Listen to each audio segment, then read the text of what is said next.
Vadodara ward number 3ના ભાજપાના corporator Parakramsinh જાડેજાનો આગામી મહાનગરપાલિકાની ચૂંટણી નહીં લડવાનો નિર્ણય કયો બાપુ પોતાના નિર્ણયને લઈને અડગ છે। 3 વખત વડોદરા મહાનગરપાલિકાની ચૂંટણી લડી ચૂક્યા છે પરાક્રમસિંહ 2 વખત જીત મેળવી છે। હાલ પણ મહાનગરપાલિકાના વોર્ડ નંબર 3નું નેતૃત્વ કરી રહ્યા છે પરાક્રમસિંહ। તાજેતરમાં ભાજપા પ્રદેશ કારોબારીમાં આમંત્રિત સભ્ય તરીકે થઈ છે નિમણૂક। પોતાની ચૂંટણી નહીં લડવાના નિર્ણયની જાહેરાત પર અડગ રહેવાની કરી વાત। બીજાને તક મળે તે માટે નિર્ણય લીધો હોવાની કરી વાત। કોઈ પણ સંજોગોમાં ચૂંટણી નહીં લડવાની કરી જાહેરાત। બેન, દરેકને પોતપોતાનો નિર્ણય હોય છે। કોઈનો નિર્ણય બીજી વ્યક્તિ ન લઈ શકે। મારો નિર્ણય હું જ લઈ શકું। અને બીજું, બાપુ નારાજ હોય તો નારાજનો સૂર જુદો હોય। આજે બાપુને બાપુનો મિજાજ છે, બાપુનો સ્વભાવ છે। આજ દિવસ સુધી બાપુને વડોદરાની જનતાએ, ભારતીય જનતા પાર્ટી અને અમારા શીર્ષ નેતૃત્વએ કંઈ ને કંઈ આપ્યું છે। જ્યારે આપ્યું છે ત્યારે વળતા પણ આપવાની મારી ફરજ છે। તો મારો કાર્યકર્તા જે 20-20 વર્ષથી મને ચૂંટણી માટે થઈને એના ખંભે ઉપાડી અને જીતાવવા માટે જ્યારે કામ કરતો હોય ત્યારે આવતા દિવસોમાં એને પણ મારે ખંભે બેસાડીને પહોંચાડવાની મારી જવાબદારી છે।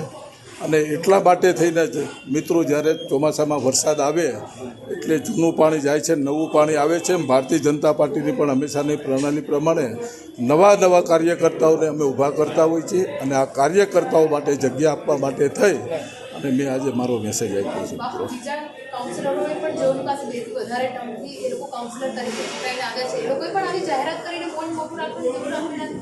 બેન, દરેકને પોતપોતાનો નિર્ણય હોય છે। કોઈનો નિર્ણય બીજી વ્યક્તિ ન લઈ શકે।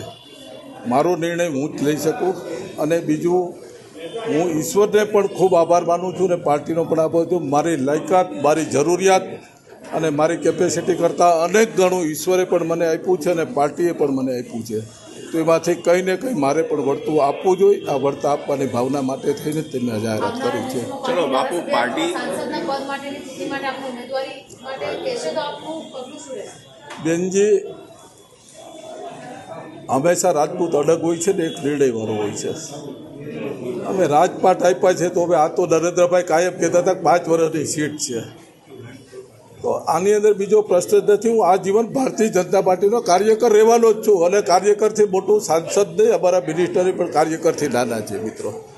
કાર્યકરથી મોટું કોઈ લેબલ નથી, કાર્યકરથી મોટી કોઈ હોદ્દો નથી। આ હોદ્દો હું આજીવન ભોગવવાનો છું।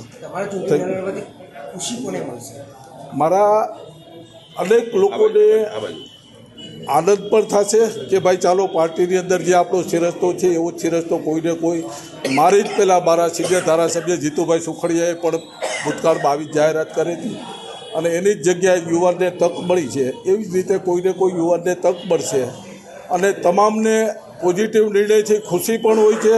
અને એક કાર્યકર્તા કદાચ આપણી વચ્ચે સંગ્રામમાં નહીં હોય એનું નાનું મોટું દુઃખ પણ હોય છે, પણ એ દુઃખ પણ હર્ષનું હશે અને એના આનંદ પણ હર્ષનો હશે। બંને વસ્તુ હર્ષની હશે। અચ્છા, કદાચ પાર્ટી એવું કહે કે ના બાપુ, તમારે ઇલેક્શન લડવું જ પડશે કારણ કે ઉમેદવારોને ખાસ વધારે જરૂર, તો બાજુ પાછા ફેરવીને અત્યારે ભારતીય જનતા પાર્ટીની અંદર મિત્રો લાઈન એટલી છે કે કોઈ પરિસ્થિતિ, કોઈ વ્યક્તિ વગર ક્યાંય અટકવું નથી, અટકવાનું નથી।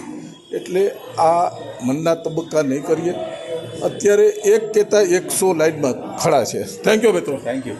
20 વર્ષથી બંને ચૂંટણી માટે થઈને એના ખંભે ઉપાડી અને જીતાવવા માટે જ્યારે કામ કરતું હોય ત્યારે આવતા દિવસોમાં એને પણ મારે ખંભે બેસાડીને પહોંચાડવાની મારી જવાબદારી છે।